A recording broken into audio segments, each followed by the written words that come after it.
agar tidak tersesat di jalan yang terang, yang kemudian bisa memelencengkan arah perjalanan dan akhirnya keluar dari rel yang dilewati oleh para guru-guru silsilah. Tetap waspada saudaraku semuanya. Keluhuran budi pekerti, jadi ini faktor integritas dan kejujuran, apakah amanah atau dapat dipercaya, dan apakah sidik, jujur. Ini 2 sifat dari 4 sifat wajib kenabian dan kerasulan, atau saat ini itu adalah sifat kewalian dan kemursidan. Jangan sampai berbohong sedikit pun.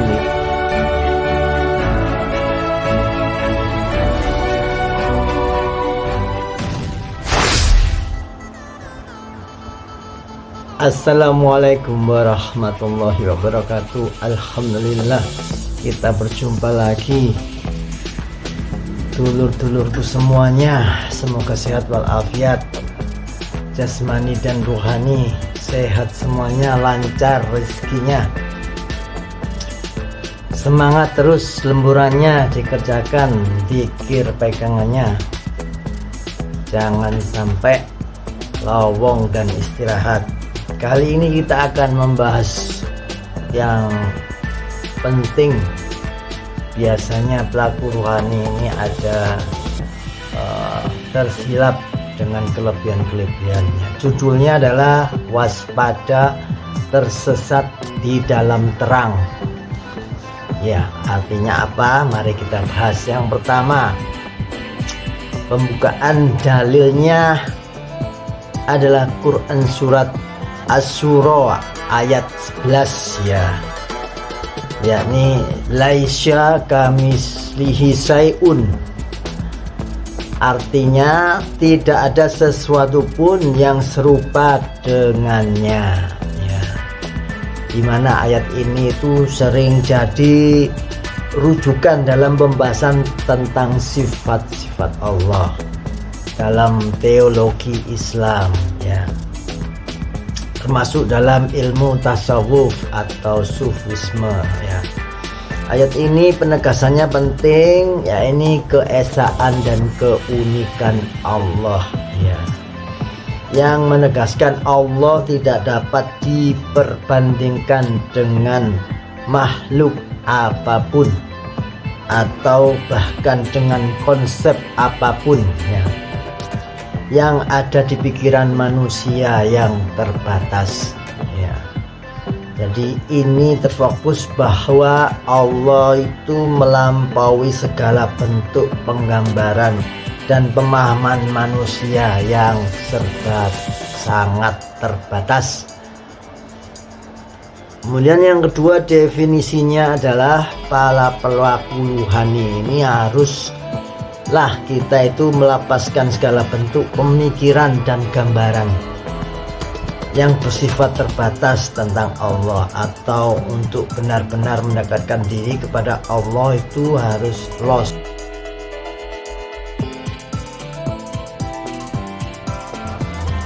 Yang lost, tidak ada pemikiran yang macam-macam ya. Jadi para salik itu kita seharusnya memahami bahwa Allah itu melebihi segala sesuatu yang bisa dibayangkan oleh akal manusia. Di luar batas lah ya, tidak sanggup akal itu menjangkaunya. Bisa jadi para salik itu mengalami hubungan yang mendalam dengan Tuhannya ya, akan tetapi pemahaman ini tetap tidak dapat sepenuhnya mencakup keagungan dan keunikan Allah tadi berdasarkan ayat ini ya. Jadi Allah itu yang maha besar, tidak dapat diperbandingkan ya. Yang jauh ya, itu bilang kita itu bumi itu seperti debu yang dipotong 1 juta kali. Itu bagaimana kecilnya, apalagi manusianya. Aduh, tidak ada apa-apanya di alam semesta ini. Begitu ya. Jadi kalaulah ada pengalaman ruhaniyah para saleh itu dan ilham tentang Allah adalah hal yang bersifat subjektif dan personal, tidak perlu diceritakan. Itu bisa jadi adalah lebih banyak tipuan daripada hendaknya. Karena apa? Itu rentan sekali ya. Nanti ada penjelasannya ini. Tetap harus selalu waspada karena intervensi pasukan bertanduk itu semakin kesini akan semakin halus upayanya ya. Secara keseluruhan ayat ini itu tetap menekankan ketidakmampuan manusia untuk sepenuhnya memahami dan menggambarkan hakikat Allah, zatnya Allah, sehingga mendorong penyerahan diri yang penuh dan tulus, suci, murni dalam mencari ridha Allah. Semoga dipahamkan kita semua. Artinya kita ini dalam rangka terus menuju Allah, tidak usah terfokus pada kata sampai pada Allah. Tidak, itu biasanya hanya rekayasa pasukan bertanduk. Waspada. Ya, yang ketiga, problem utamanya adalah permasalahan yang sering kita jumpai di lapangan adalah banyaknya para salik yang mengaku bisa berkomunikasi dengan Allah secara langsung, head to head. Padahal ini suatu hal dan hil yang mustahil. Maksudnya begitu ya. Ya. Padahal masalah yang selalu diandalkan pasukan bertanduk itu adalah bab merasa ya. Jadi banyak yang merasa bisa berbicara dengan Allah.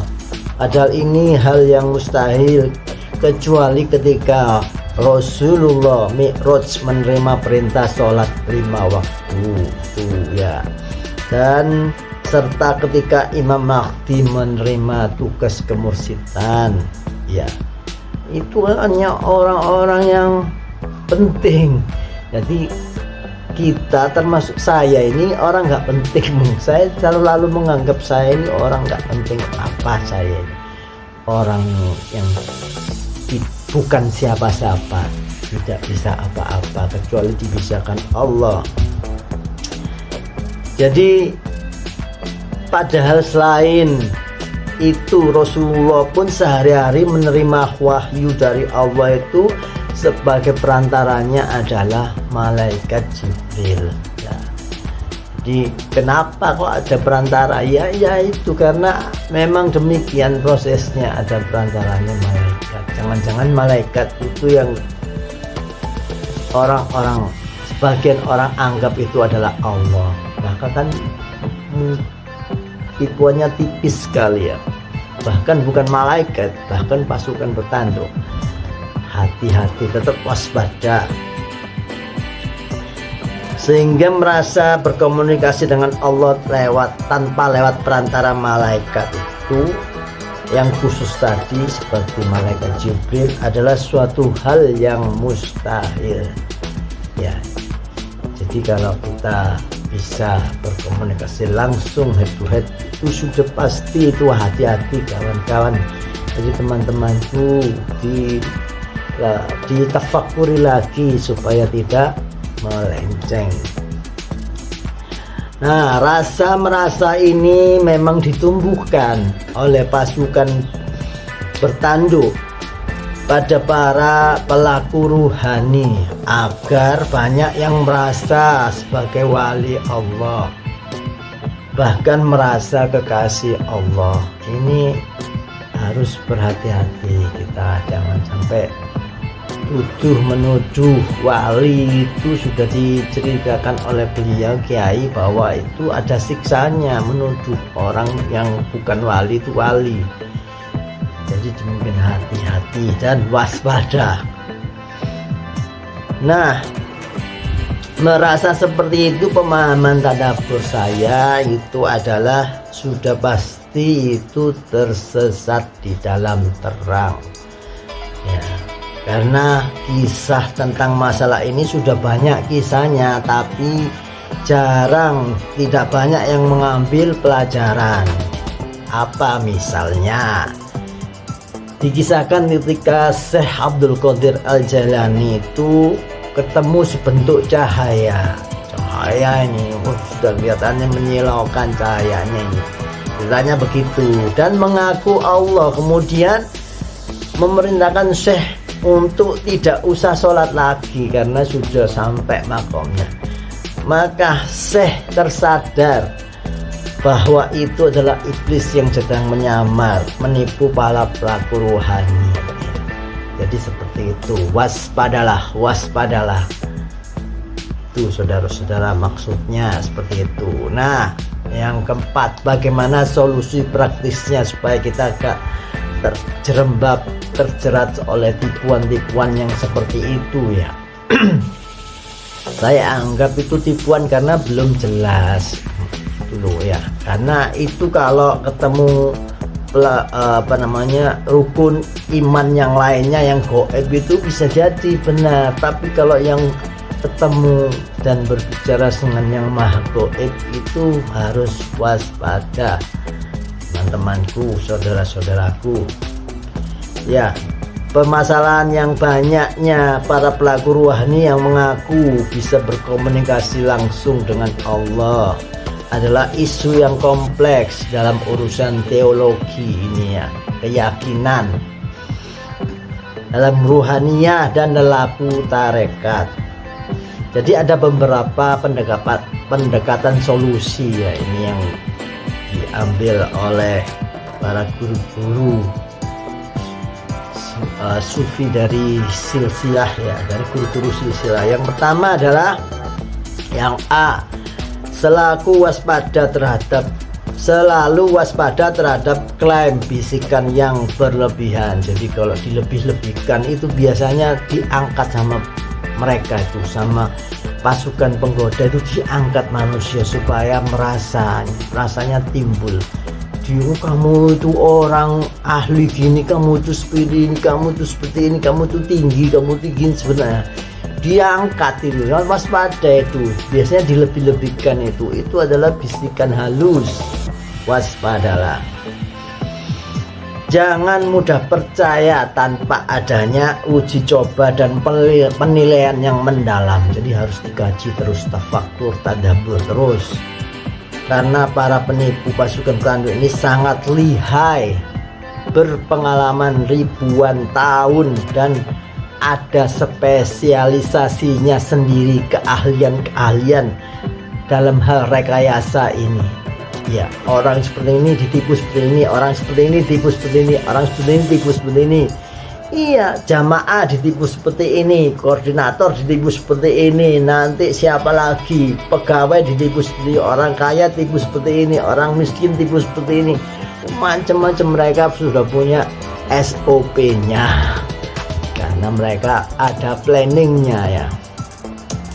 Ya, cara yang kedua adalah yang B, pendidikan dan materi pembelajaran para saleh itu harus yang bersanad, waspada. Karena di luar sana sudah banyak kitab-kitab yang tercemar, sudah dirubah sama pasukan petanduk, pengajaran-pengajaran ditambahi, dikurangi dan lain sebagainya. Waspada ya. Jadi pelajaran harus bersumber pada guru silsilah, jangan sampai tak jelas asalnya. Karena apa? Sambungan sanad ini penting. Besok itu ditanyakan dari mana ini asalnya gitu. Kalau tidak ada asalnya pengajarannya ya pasti akan ditanyakan pasti itu. Jadi harus yang bersambung pada guru silsilah, kepada Rasulullah, kepada malaikat Jibril, sambung terus ke Allah. Jadi ada semuanya itu ada sanadnya.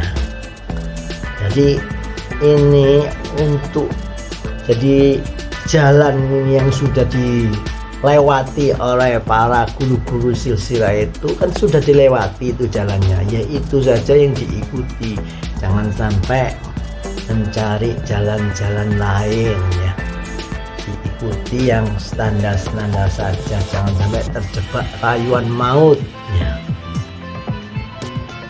Jadi agar tidak tersesat di jalan yang terang, yang kemudian bisa memelencengkan arah perjalanan dan akhirnya keluar dari rel yang dilewati oleh para guru-guru silsilah. Inilah tujuan para penyusup itu, keluar dari rel. Na'udzubillahi min dzalik. Tetap waspada saudaraku semuanya. Kemudian yang C adalah pendekatan keluhuran budi pekerti. Jadi ini faktor integritas dan kejujuran saleh dipertanyakan. Bahasa ruhanianya itu adalah apakah amanah atau dapat dipercaya, dan apakah sidik, jujur. Ini 2 sifat dari 4 sifat wajib kenabian dan kerasulan, atau saat ini itu adalah sifat kewalian dan kemursidannya. Jangan sampai berbohong sedikit pun itu, karena itu menjauhi sifat kewaliannya. Seperti itu. Ini kita bisa menilai diri sendiri, tidak usah menilai orang lain ya. Cek masing-masing sendiri ya, apakah digunakan untuk hanya kepentingan pribadi atau kepentingan kelompok supaya tambah banyak rezekinya, tambah banyak jamaahnya, atau untuk pengaruh popularitas. Itu hati-hati, atau untuk keuntungan material semata, cari rezeki, waspada. Yang berikutnya yang D, menjaga keseimbangan etika dan moral dalam kehidupan para saleh itu harus dijaga.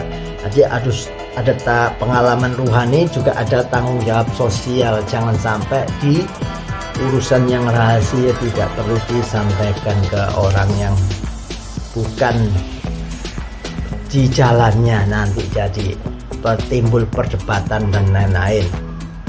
Yang kelima adalah yang terakhir, yang E ya, yang terpenting terus fokus menuju Allah, bukan berhenti karena merasa sampai. Jangan sampai berhenti ya, terus saja, nggak usah tolak-tolak lihat pemandangan, apalagi berhenti terlalu lama sekali itu. Waduh.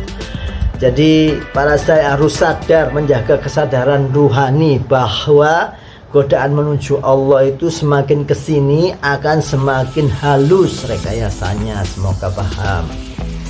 Akhirnya kita sampai pada simpulannya adalah klaim ketika merasa bisa komunikasi, bisa sampai kepada Allah, atau merasa yang lainnya, itu harus perlu pendekatan lagi, harus waspada akan tipuan-tipuan dari pasukan bertanduk. Penting untuk selalu evaluasi diri dan berhati-hati ya, agar sesuai dengan prinsip-prinsip yang tidak melenceng, tetap tersambung sanadnya. Demikian 1-2 kata dari saya, semoga bermanfaat bagi dulur-dulurku semua.